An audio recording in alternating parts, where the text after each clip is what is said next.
لیس البر، نیکی یہی نہیں ہے، کل نیکی یہ نہیں ہے، ان تولوا وجوہکم کہ تم پھیر دو اپنے چہروں کو قبل المشرق والمغرب، مشرق اور مغرب کی جانب، ولکن البر، بلکہ نیکی تو اس کی ہے، من آمن باللہ، جو ایمان لایا اللہ پر، والیوم الآخر، اور یوم آخر پر، قیامت کے دن پر، والملائکۃ، فرشتوں پر، والکتاب، اور کتابوں پر، والنبیین، اور انبیاء پر، وآت المال علی حبہ، اور اس نے دیا اپنا مال اس کی محبت کے علی الرغم، ذوی القربہ، قرابت داروں کو، والیتامى، اور یتیموں کو، والمساکین، اور مسکینوں کو، وابن السبیل،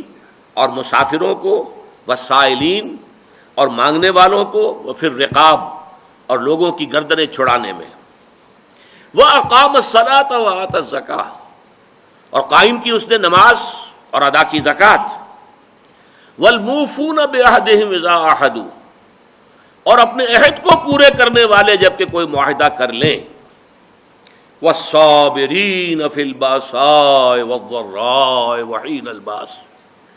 اور خصوصاً وہ جو صبر کرنے والے ہوں فقر و فاقہ میں، تکلیف میں، اور جنگ کے وقت، اولئک الذین صدقوا، یہ ہیں وہ لوگ جو سچے ہیں، صادق ہیں، راست باز ہیں، واولئک ھم المتقون، اور یہی لوگ متقی ہیں۔ اب اس سے جو بات آپ کے سامنے آئی، اس آیت مبارکہ میں نیکی کے ایک محدود تصور یا سطحی تصور کی نفی کرتے ہوئے نیکی کا ایک جامع تصور پیش کیا گیا۔ تفسیر میں بعد میں عرض کروں گا، لیکن اتنی بات سمجھ میں آ گئی کہ نیکی کا ایک خاص تصور تھا جس کی نفی کی گئی، لیس البر ان تولوا وجوہکم قبل المشرق والمغرب، دیکھو کل نیکی یہی نہیں ہے کہ اپنے چہرے مشرق اور مغرب کی طرف پھیر دو، ولکن البر، اور اس کے بعد تفاصیل آئی، نیکی تو حقیقتاً اس کی ہے جس میں یہ چیزیں پوری ہو رہی ہیں۔ یہ موضوع کس قدر اہم ہے اس کو اچھی طرح سمجھ لیجیے۔ دیکھیے نیکی کا تصور صحیح ہونا کس قدر اہم ہے،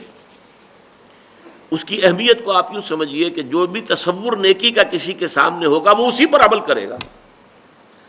اگر کوئی محدود سا تصور ہے اس کے ہاں نیکی محدود درجے میں رہے گی، کوئی سطحی سا تصور ہے اس کے ہاں نیکی وہ سطحی رہے گی۔ اب مثال کے طور پر میں آپ کو بتاؤں، ہمارے ہاں عام طور پر الا ماشاء اللہ کٹر مذہبی قسم کے جو لوگ ہوتے ہیں وہ شریعت کے ظاہری احکام میں بہت سخت، بہت متشدد، ذرا سا ادھر سے ادھر ہو گیا، کسی نے حنفی مسجد میں رفع یدین کر لیا تو قیامت برپا ہو گئی، یہ کون آ گیا ہمارے یہاں؟ حالانکہ کون سی بڑی قیامت آ گئی اس میں؟ کسی نے اونچی زبان سے اونچی آواز میں اگر آمین کہہ دی تو ایک مصیبت ہو گئی۔ تو ان چیزوں میں تو بڑے جازم، بڑے پختہ اس پہ جھگڑے کریں گے، مناظرے کریں گے، لیکن عام طور پر دیکھا گیا ہے دل کے کٹھور، سخت دل، عام طور پر دیکھا گیا ہے کہ ان میں وہ رقت قلب نہیں ہوتی، انسانی ہمدردی نہیں ہوتی۔ اس سے بھی آگے معاملات کا ہیر پھیر ہوتا ہے، چھوٹی چھوٹی باتوں پر جھگڑ رہے ہیں شریعت کی، اور سودی کاروبار ڈٹ کر رہے ہیں، کوئی پرواہ نہیں۔ گویا کہ حضرت مسیح علیہ السلام نے جیسا کہ یہودیوں کے بارے میں کہا تھا کہ تم مچھر چھانتے رہتے ہو اور سموچے اونٹ نگل جاتے ہو، چھوٹی چھوٹی چیزوں کے اوپر بحثیں ہیں، مناظرے ہیں، گفتگویں ہیں، دلائل ہیں، کتابیں موٹی موٹی شائع کی جا رہی ہیں، چیلنج کیے جا رہے ہیں، لیکن یہ ہے کہ جو بڑے بڑے منکرات ہیں، حرام شے، اس میں ملوث ہے۔ تو یہ ایک نیکی کا ایک خاص تصور ہے کہ جو ہمارے ہاں ایک مذہب کا جو کٹر مذہبی طبقہ ہے عام طور پر اس کے اندر پایا جاتا ہے، اور اسی کا رد عمل ہے کہ ہمارے ہاں کا نوجوان طبقہ جو ہے، ظاہر بات ہے کہ نوجوان حساس ہوتے ہیں، بلکہ ایسے لوگوں کی اپنی اولادیں جو ہیں ان میں ایک رد عمل پیدا ہو جاتا ہے، اس لیے کہ ان سے چھپا نہیں ہوتا اپنے باپ کا کردار کہ یہ نیکی کے کس تصور پر عمل پیرا ہے، اس کا کردار حقیقتاً کیا ہے۔ اس میں ہمدردی جو ہے نوع انسان کی نام کو موجود نہیں ہے، کسی کو تکلیف میں دیکھ کر اس کا دل جو ہے دکھتا نہیں ہے، اس کا ہاتھ اپنی جیب کی طرف نہیں جاتا کسی بھوکے کو دیکھ کر، لہذا وہ جو کردار کا ایک تضاد سامنے آتا ہے کہ ایک طرف یہ بڑا مذہبی بنا پھرتا ہے اور حقیقت میں اس کے کردار کا عالم یہ ہے، تو اس کا رد عمل ہوتا ہے۔ نوجوان حساس ہوتے ہیں اور ان کی سوچ بالعموم صحیح ہوتی ہے، غلط نہیں ہوتی۔ یہ دوسری بات ہے کہ رد عمل میں انسان دوسری انتہا کو نکل جائے۔ تو ایک تصور تو یہ ہے ہمارے معاشرے کے اندر جو مذہبی طبقات ہیں اور زیادہ کٹر قسم کے جو مذہبی لوگ ہیں، ان کے اندر آپ کو یہ تضاد نظر آئے۔ اس کا بالکل برعکس معاملہ ہے ہمارے ہاں کا جو لبرل طبقہ ہے، وکلاء ہیں، ڈاکٹرز ہیں، تعلیم یافتہ لوگ ہیں، ایجوکیٹڈ ایلیٹ ہے، پروفیشنلز ہیں۔ ان سے آپ کو ایسی باتیں سننے کو ملیں گی کہ جناب نماز روزہ تو انسان کا انفرادی فعل ہے، کوئی کرے نہ کرے، ہاں جھوٹ نہیں بولنا چاہیے، ایفاء عہد ہونا چاہیے، کسی کو دھوکہ نہیں دینا چاہیے۔ یہ بالکل برعکس کہ معاملات انسانی کے اندر اپنا فرض ادا کرنا چاہیے۔ آپ اگر کہیں ملازم ہیں اور تنخواہ لے رہے ہیں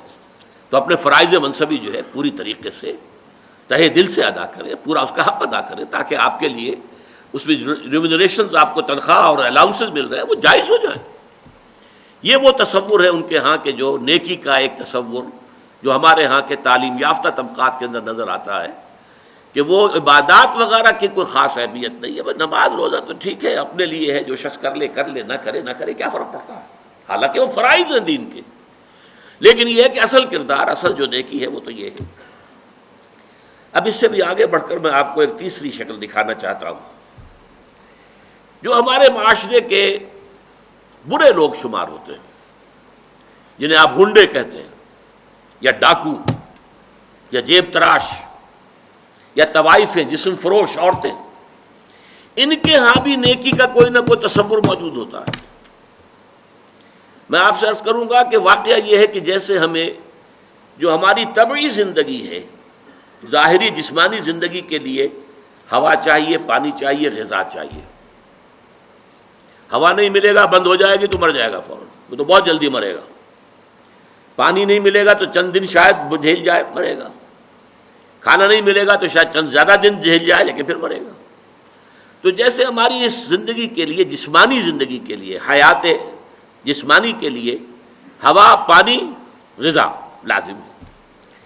اسی طرح انسان کی باطنی زندگی کے لیے ایک لازمی شے یہ ہے کہ وہ اپنے ضمیر کو مطمئن کرے کہ اگرچہ میں بہت برا آدمی ہوں، میں بہت برا آدمی ہوں، میرا یہ کام غلط ہے، میرا یہ لیکن میں فلاں نیکی بھی تو کرتا ہوں نا۔ وہ نیکی کے کسی نہ کسی تصور کو، تاکہ اپنے ضمیر کو مطمئن کرے۔ ضمیر کی خلش جو ہے وہ در حقیقت اس کو چین نہیں لینے دے گی جب تک کہ وہ اپنے ضمیر کی خلش کو مٹانے کے لیے کہ میں برا ہوں، ٹھیک ہے، میں ڈاکو ہوں، لیکن دیکھو میں یتیموں کی پرورش کرتا ہوں، میں تو ان لوگوں کے ہاں ڈاکہ ڈالتا ہوں نا جنہوں نے دولت کے انبار جمع کر لیے، حرام خوری کے ذریعے سے لوگوں کا خون چوسا ہے، ان سیٹھوں نے، ان کارخانے داروں نے غریب مزدوروں کے خون سے اپنے یہ محل تعمیر کیے، ہم ڈاکہ وہاں ڈالتے ہیں۔ اور پھر اور یہ معلوم آپ نے سنا ہوگا، یہ کہانیاں ہیں کہ اپنے اپنے علاقوں کے یہ ڈاکو لوگ جو بڑے مشہور ہوئے ہیں ڈاکو، وہ اپنے اپنے علاقوں کے بیواؤں کے سرپرست، یتیموں کے سرپرست، وہاں خیر کے کام کرنے والے، تاکہ وہ اپنے ضمیر کو مطمئن کریں کہ ہمارے ہاں اگر یہ ہے تو یہ بھی ہے، آخر ہم نے نیکی کا ایک بندوبست تو کیا ہوا ہے نا۔ اس طرح جیب تراش آپ کو مل جائے گا، ان کے ہاں بھی ایک رولز آف کانڈکٹ ہیں۔ آپ کے علم میں ہوگا کہ علاقے تقسیم ہوتے ہیں اور وہاں جتنے جیب تراش ہوتے ہیں ان کا ایک گروہ ہوتا ہے، اور ہر ان میں سے کارکن جو ہے وہ جتنی بھی جیب تراش کر کے جو رقم شام تک جمع کرے گا اسے لا کر گروہ کے پاس رکھ دینا لازم ہے۔ اگر اس میں سے کچھ رکھے گا تو بے ایمان ہے۔ یعنی جہاں تک جیب تراشی کا تعلق ہے اس میں بے ایمانی کا کوئی تعلق نہیں۔ پیشے میں عیب نہیں، رکھیے نا فرہاد کو نام، پیشہ جو ہے وہ تو پیشہ ہے ہمارا، لیکن بے ایمان وہ شمار ہوگا کہ جس نے جو بھی کمائی دن بھر کی تھی وہ ساری لا کر گرو کے سامنے نہیں رکھ دی، پھر وہ گرو تقسیم کرے گا۔ یہ ان کے ہاں کے ہیں رولز آف کانڈکٹ ہیں، ان میں ذرا سا ادھر سے ادھر ہو جائیں گے آپ تو ظاہر بات ہے کہ اس میں پھر اس کو بے ایمانی کہیں گے۔